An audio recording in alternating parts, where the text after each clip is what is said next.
Alléluia. Alors ces gens-là, ils savaient que les dieux de Gisiamina, c'était un dieu qui portait.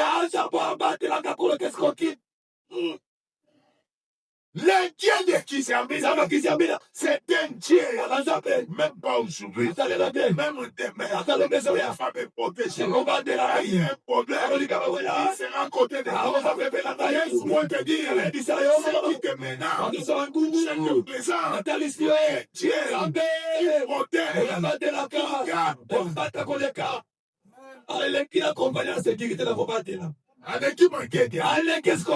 Alléluia. Alléluia la police. Ça m'engage que moi. C'est que je dis. C'est ce que moi j'ai vécu. Alléluia. Très bien. Cette chance ça fait que nous savons un Dieu qui protège. Si tu es fidèle, tu le sais, il va te protéger. Malgré dans la déportation, mais ils n'ont pas nié leur Dieu. Ils servaient toujours leur Dieu. C'est ça la différence. Ils servaient toujours leur Dieu. Alors, quand nous avons fait son Dieu, il demande à tout le monde d'adorer ses dieux. Mais ces gens savaient.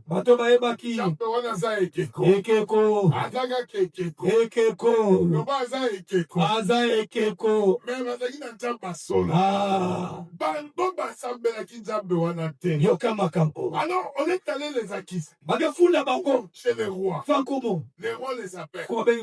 Et ils savaient que les dieux que nous prions va nous protéger. Laisse-moi te dire, s'il y a quelqu'un qui te menace, chez les présents, les dieux de Gisiamina, les dieux qui protègent, qui te protègent. On peut s'en chef de présent, sous le haut patronat, la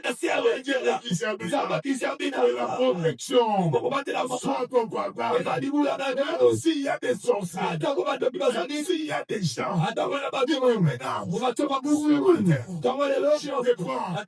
chef de main, sous la protection, de notre Dieu, il te protège.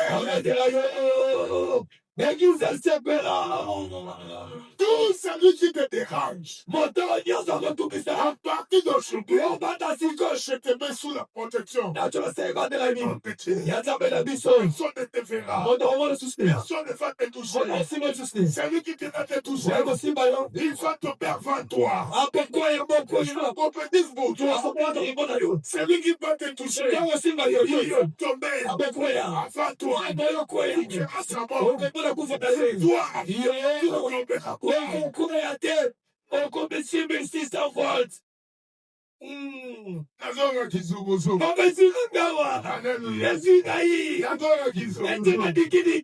Alors la Bible dit, les rois appelaient ces trois jours. Il leur dit, vous ne voulez pas adorer. Vous ne voulez pas adorer. Écoute la réponse de ces trois jours. Nous n'avons pas besoin de te répondre. Vous savez que les dieux d'Israël, ils protègent. Alors le roi était furieux. Il demande qu'on chauffe encore la fournaise.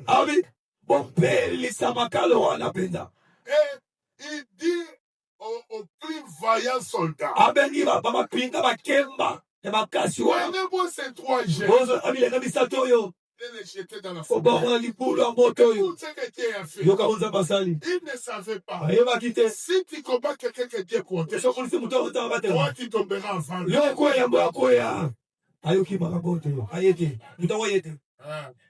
Si tu combats quelqu'un que Dieu protège, tu tomberas avant lui. Il prend les vaillants soldats. Azia mapina bika. Viens, il s'enorgueillait aussi. Bazotonga mapeka bapolete. Orgueilleux. Yoka Il lipumbu.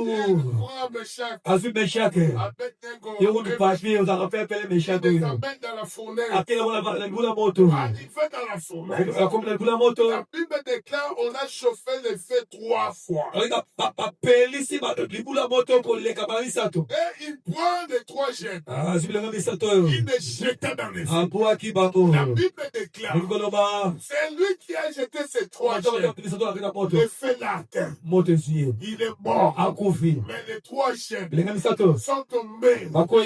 dans la fournaise. Na kati alibula moto. Dans la fournaise là-bas. Kita bula moto. Il savait que Ayebaki. nous avons servi Dieu. Selenda be. Dieu va nous protéger. Kama combattre la La biso. Bible déclare Ngoloba. quand ils sont tombés, Tangu bakoi. au lieu de mourir, Ya wakufa. ils chantaient. Bana boyeka. Ils chantaient. Bana boyeka. Mais celui qui est venu les jeter, Bana bana moto. il était atteint par le Iye feu. moto ziye. À Kofi. Sur place. Ça passe à la boîte à Bagunda. Amabe. Yango basira kopwa kayo. Moto ezwa ba. Yozwa bango. Yango bakufa. Bakure ala. Natamba Israël abate. Abakela yo. Bakuya makali kali. Et la Bible déclare, Ngoloba. quelques minutes après, Sima motango. le roi est venu voir. Ngwe kotala. Oh, on va voir Tokomona. leur Dieu. Zapela bango. Et la Bible dit, Ngoloba. quand le roi est arrivé, Zako kuma komi. il regarde. Amaki mabisi. Il posa la question. Ambi motuna. Ce n'est pas, on avait jeté 3 personnes, Bana misatu. mais je vois 4 personnes. Bana batomine yo. Les 4e personnes, c'est Mon domine ya dona. laisse-moi te dire. Kana bisa yo. Les 4e Mon personnes, domine yi. c'était le faux dévot. Ah, moto moto Le waka. faux dévot. Anaki moto tumbaka. Puis le fait. Azi moto. Il a dit au fait, Azi vous moto. n'avez pas le pouvoir. Bana mbuyate. Parce que moi, Ronga mogo. je suis le fait Na dévot. mogo kolo moto na sao. Laisse-moi te dire, Kana bisa yo. Dieu est capable Kama koki. de te protéger. Ya kobatela yo. Si tu le sais. Sebo sadi. Même si on te jette la maladie, Akakele basu. la maladie qui tue, Ebo baka. Dieu est capable Sebo koki. d'enlever le dents de cette Ya ko la bino nke C'est kawana. pourquoi vous avez vu Daniel Na mwenda cha Daniel. dans le fosse à lion. Talibu. Na Quand on a jeté Daniel, mwenda ne. là où il y avait des lions, Fika kosa di. le Seigneur est descendu. Kwa kiti. Il a pris les lions, Asilo. il a dévalé les dents des Abi lions. ko sibili longwa. C'est-à-dire, les lions n'avaient plus le pouvoir Bongo kosa kila mpuya de sute. faire le mal à Ya Daniel. wasala mabe pale ati. Si tu sers Dieu, Sala zabe. la maladie aura plus le pouvoir Bako sala mpuya te. de te faire le mal. Ako sala mabe. Dieu est capable Zama koki. de te donner la Ya protection. ko pesa o bate. Dieu protège ceux qui le servent, Zama zako basela. quelles que soient les circonstances. Ata koma bakuma kampo. C'est pourquoi vous voyez, Yango komona. accident salami. Yoka. Bato nyonso bakufi moto moko kaka biki. Moto ekweya. Babeka ye butabasano. Nganda koya na mbula. Pratika. Natokela moto ya mbangu. Ah. Moto esala accident. Ah. Ndenge nakita na Ah. ye te. Bato bakani. Ba ange baya batombola nga. Yoka. Nakita vraiment boye. Makoma mo bale. Bapeti mo bandaka Ah, yo patika. Hey, Butabasano. Butabasano. bazoyeba te. Yeba diembe. Ngai te. Ba ange babemaki nga. Baba diembe li Bakiti bakoko. sida. Yeah. Ata sida moto. Yoka baka. Okokufa te. Yeah. Yeah. Ata sida ya bato ya mokili. Yoko. Balobi okokufa te. Yeah. Baka olo bar. Yeah. Otometa maboko. Moto basado. Ah, Aplatika yeyo. abi opatiki. Moto basado. Ola lobi ngai te. Eh. Azoyeba te. Eh. Ekate na moto abebi na ye. Très bien. Ngape na yebisi bango peti na Oui. motika. Nadiembe li wana. Kwanza mbentre. Natia. Dans un troisième temps. Karate. Alléluia. Aplatika. Et le bon entrolo. Très bien. Okobima troisième temps. Ah, opibotobo. Nazomona ye. Azate église. Ata baluki yo. Ah. Kobaka te. Très bien. Kambasa capable. Oui. Alombola bigo. Oui. Badoki. Très bien. Yango nomona kofai na badoki. Ah. Basalaka eloko te. Yoka makampo. Kanti mabota biso tokuta. Yoka. Tokoki tokoma ndelo. Tamosi wana. Tozala badoki. Yoka makampo. Tout autour na biso. Yoka makampo. Mais nzambe lokola bango mingi. Maana kimatweni. Ah. Kwa mponi nga yo na kanzambe. Yoka makampo. Kana nzambe lokola bango mingi. Yoka makampo. Tira na mataka nzambe lokola bango. Ah. Bien. Basala yo papete. Bien. Oh, donc Yes. ete na bana na yo. Très bien. Okasala bango papete. Let's go, Daddy. Let's Mpona go. mosaka oyo osala. Let's go. Let's go, Daddy. Let's go. Let's go. Yeah. Let's go. Amen. balakisaka tata moko babi na tato 12 malin. Ko pousa na tape meng na yete. Ya. Na bino kuta. Waya. Anko kangate. Waya. Na kolia biloko ya sibe. Yoka. Na ntu yango mpe na Le.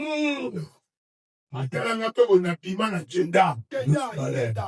Nga natananga te. Loko. Nga naza na dambe. Yoka makapo. Dambe ya solo. Très bien. Oyo batela. Yes. Oyoka Ah. kobanga te. Loba tosalelaka no nzambe te. Loba 12 malin. soki osalelaka nzambe okoti kati na bango loba nzambe yo lobaki okobatela bao basalelaka yo. Biloba ya 12 malin. La milana supo ya 12 malin. Masala de lote. ngekuya ye kutu Ah. Ya 12. mpe mwanda oyo Ya 12 malin. mwanda oyo Ya. aza mwana mabe Mwana mabe. abenganga mwana mabe po seka boni bakabonga naza na bo Aboni. aza na bo te. Très bien. Qui ont fait?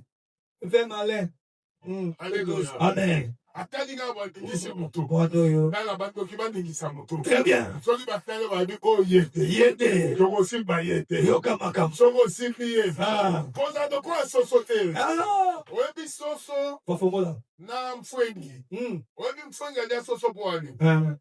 mfwengi ayangisi soso nabangaka moto epelaka na motu na yo Reverse. Ye moko. soso alobi na ye te kobanga te ezalaka moto te Ya mosimba ta mosimba. abi simba Simba ngo. mfwengi asimbi ntango asimbi abi ezalaka moto te Ah. tobanga yango pamba Komoli munoko ane malama. ya kuki ekimo bala moko Ah. yango banda wana ti lelo mfwengi aliaka soso Soso. yo oza na moto Yoka. andisaka bango mpe Ah. loba soko osakani Yoka. zapakisaki na kosoki mpe na yo Akopane yo.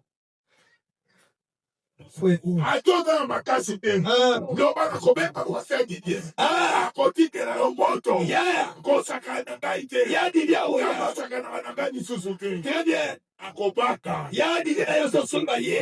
Ekoyita. ekoyita Ekoyita. ngalasakanaka te Très bien. alleluya Merci. kosakanaka te Ah. oza protege Très bien. yoka lisusu mystère nzambe abomba yo pamba te Yes. abomba yo na se ya libanga Ah oui.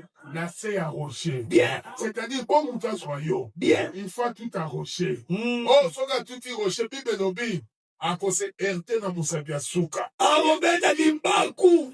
Limbaku. oyebi libakwa mosapi ya suka nesala Apesa na pilipili. il faut fanda Orovanda kaka basoki nyonso bazoluka bakofanda bakofanda. bakofanda kano Eh, bien. nyonso okende Yeah. bango bandonela mosapi ya suka mpasi Yeah. nakeli bango mabe Yeah. oyo azoluka bomoi na yo Merci. afanda Yeah. nandakeli ye mabe Ah oui. Ipakwa mosapi asuka ezoeta na toi porta. tu es protégé Yobandela bin. protégé de l'éternel Patele panzape. alléluia Amen. comme tu es protégé de l'éternel Te panzape. personne ne te fera du mal Wakota busala. à partir d'aujourd'hui Bana lelo. je te prends Nazio. je te place Natio. sous les rochers Asariba. que le Seigneur te bénisse Samba papa la bino. Mateo na pisto moyo kwa wote na zamba. Beta papa kwa bien. il me reste un petit point que je veux parler même après Senga litono moko muke na ulo ceux qui auront prêché la parole bato bakote ya sango malamu ils brilleront comme des étoiles bakondenga lokola babinzoto Cherche